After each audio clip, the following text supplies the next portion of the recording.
So,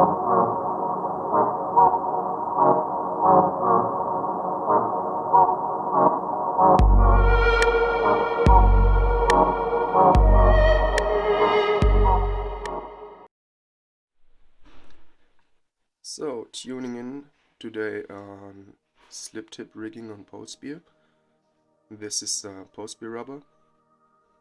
Piece cut it down, O-ring, default rubber band. So, let's assemble this one.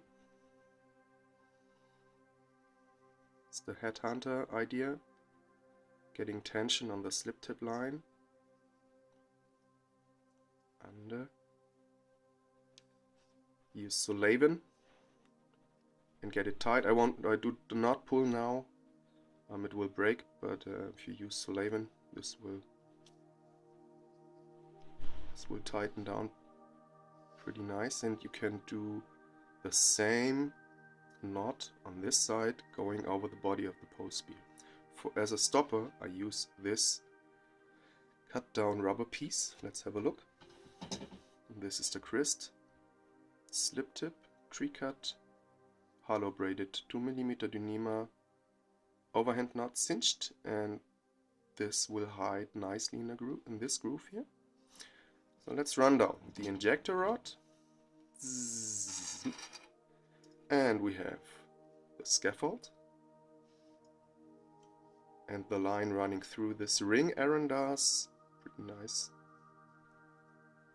This will keep the slip tip line in place, but we need the tension. And now you can see the advantage of this red piece of rubber.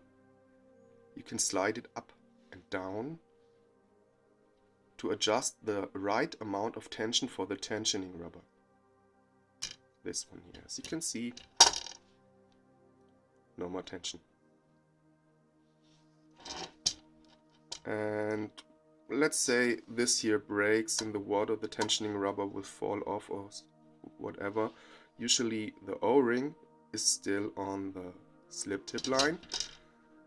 So you can go on hunting only by taking this O-ring rubber and pulling it over the whole tip, rolling it down here on the body until about here, so that the O-ring is squeezing the slip tip line onto the body.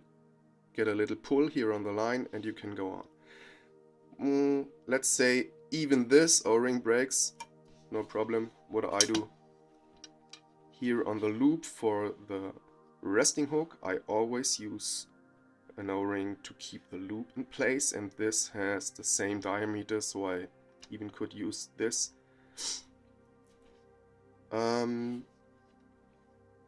Okay, what's the loop for? The resting hook, even especially on these heavier Polespears where you have a lot of tension with on your hand, it's very important, I think, to use a resting hook loop system. It's not really a trigger. As you may already know, it's more designed to relax your hand, travel with the spear in loaded position. And what you see here is a scaffold again. This will tighten itself down if you pull it.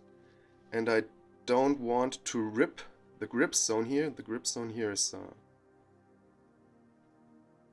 protected with a second piece. You can see it with a second piece here.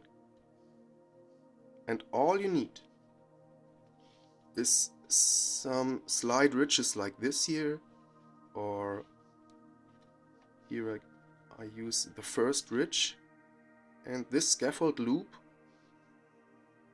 will tighten down on this ridge.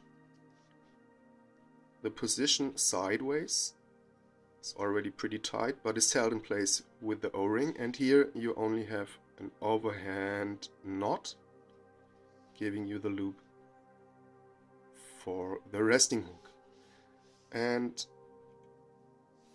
I became this spear as I became it, I was pretty surprised Aaron does a very smart grip zone. This spear is already pretty thick, so some would say you don't need the spiral here, but I like the ribs to grip him.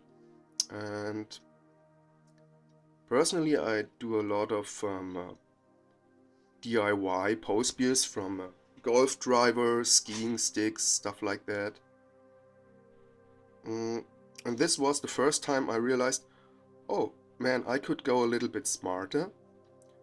And not long ago I did another grip zone on a self-made spear, and I even used such a thin line like this to do the spiral underneath, and this is only a 0.8 rope, and I like it. I really like it. It makes the spear streamlined, but you have the ribs. And if you say, okay, I want the ribs bigger, okay, take a bigger line underneath, but I would say give this a try and use the correct gloves. For me,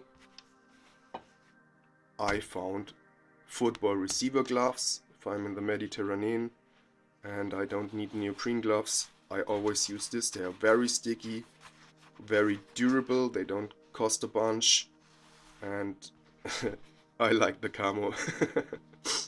Have fun!